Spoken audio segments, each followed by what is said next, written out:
Anche Favara ha celebrato il 2 novembre la commemorazione dei defunti, una manifestazione ufficiale è stata predisposta dall'amministrazione comunale.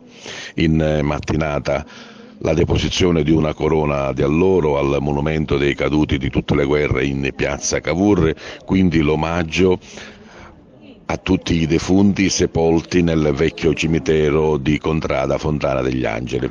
La manifestazione poi si è spostata nel cimitero di Piana Traversa con il corteo in presenza delle autorità civili, militari e religiose, con in testa la banda intitolata al maestro Lentini, che ha reso omaggio a diverse figure di Favara, al piccolo Stefano Pompeo, vittima innocente di mafia, al milite ignoto, al sindaco Guarino, il primo sindaco eletto a Favara nel dopoguerra e ucciso per mano mafiosa, ma anche ai tanti migranti che hanno trovato la morte nella traversata del canale di Sicilia, alcuni dei quali sono stati tumulati nel cimitero di Favara.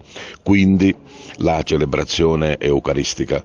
Ma sentiamo il sindaco di Favara Antonio Palumbo e don Marco Damanti, parroco della chiesa Santi Apostoli Pietro e Paolo.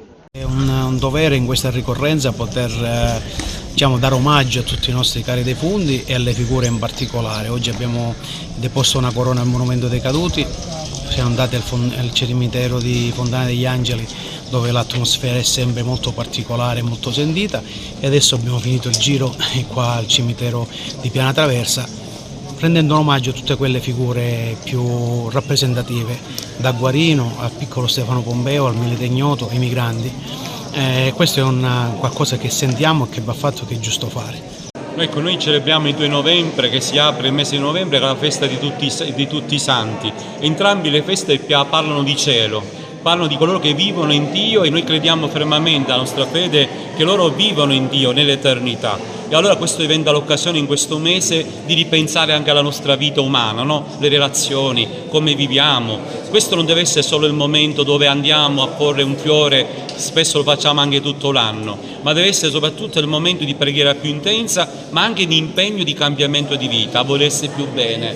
O dicevo prima, dopo la messa che ho celebrato qui al cimitero, dicevo vogliamoci bene in vita prima di tutto, perché quello vale molto di più, poi il resto verrà in aggiunta.